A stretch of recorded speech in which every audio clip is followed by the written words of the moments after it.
at this point, I still hadn't figured it out yet. Hey, welcome to Build Beyond. This is for beauty artists who are ready to take their businesses to the next level, who are ready to make more money with each client, increase your income, and build a successful, sustainable beauty business. I'm Alex, your Build Beyond guide and beauty business expert. I've helped over 300 students build their businesses beyond 10K months and take their business, income, and lives to the next level. So you ready? Let's build beyond. Today, I want to share with you a part of my story that I overlooked for a long time, but when I finally realized how important it was, it helped me double my income during the pandemic while working one last day in the studio. So let's start way back. So when I first started in the beauty industry, I started as a lash artist, and about a year and a half in, I took a microblading course so I could offer that in-demand service and make more money with each client. But at this point, I really was set up as a lash artist. And I was being seen as a lash artist, but I was getting like the odd microblading client, and some of my lash clients were getting microblading from me, but it wasn't really attracting the new clients for the service that I really wanted to offer. And looking back now, to be honest, why would they?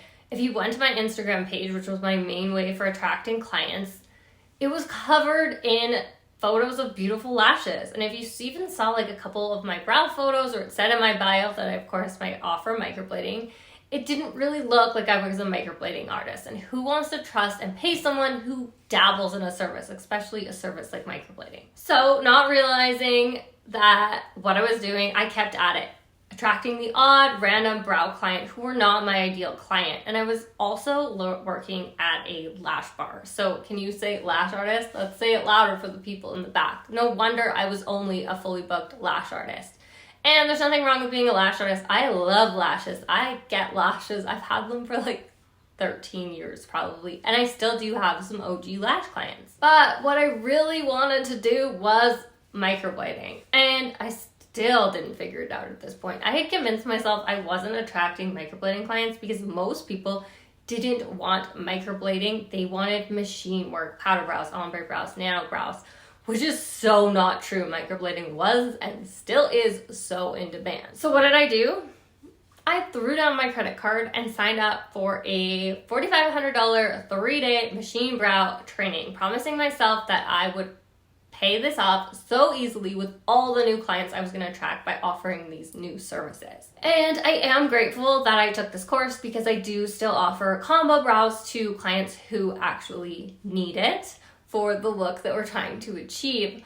But to be honest, the course itself was not a great course. I left the course feeling very not confident in my skills and had to work at it myself and taking more education beyond that. And this is really sad because I find this is a story that a lot of other artists tell me as well, that they go into a course, they spend quite a bit of money, or a lot of money. $4,500 is nothing to scoff at. And they feel they leave the course not being set up for success. So that's something that I think is really important to think about when you are having that imposter syndrome, when you're feeling like you're holding yourself back from becoming a trainer. If you're thinking, oh, I am too new in this, I can't offer enough, I can't compete with the big names out there. It is not true, because there are large companies, large training companies out there that are offering trainings that leave students left with not enough knowledge to actually start offering the service right away, not feeling confident or feeling that they need to take another course. So that is why you are valuable and you can start training when you feel ready. So back on track, my new thought process after the course was now I could offer more PMU services that would attract more clients. And was I ever wrong? Not only did that payment sit on my credit card collecting interest for months, but the clients I did attract were so not my people. Turns out I am a natural microblading specialist, and full powder brow clients were just not my vibe.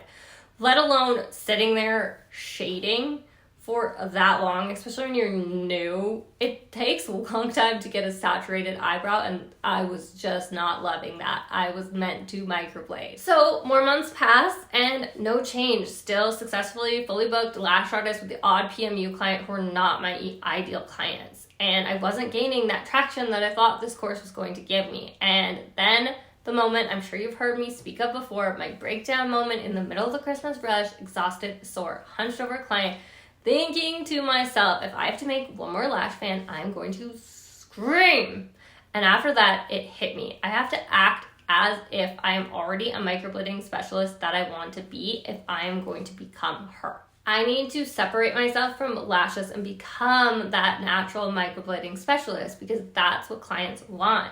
They don't want a lash artist who does microblading. They don't want a generalist who offers all the PMU services.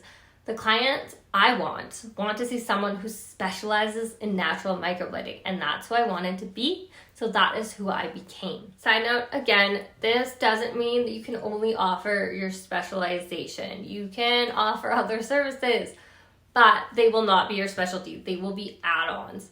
They are not what you talk about all the time. They're not what you promote. They're not what you're sharing. They're not who you are. So what did I do? I created a plan to brand myself as a microblading specialist, to create a brand, a name to operate under that was just for microblading. So I could separate myself out from my lash services, but also from the lash bar that I worked at. And finally, I did leave that lash bar, opening my own microblading specialty studio. I did this in March 2020 in the height of you know what, and my move date, of course, got pushed back to June. But I hit the ground running, having set myself up as that microblading specialist, and was able to double my income from the previous year and actually work one less day a week in the studio. And since then, I've just grown from there, having people travel to see me and come to me knowing that I am a natural microblading specialist. I do still have a handful of lash clients, my OG favorite girls, and I offer lash lifts too. And clients are so surprised that I have offered these services and do still offer these services because they see me as a microblading specialist. I've set myself up in this way, and that's what specializing can do for your business also. So, are you sold on specializing in your fave service yet? If so, get access to the free brand new 7K and 30K day guide, where I break down how increasing your prices after specialization will make you 7K in 30 days. You can get the access to the guide at the link in the caption. While you're at it, hit subscribe so you never miss a video. I put out new videos twice a week. See you then.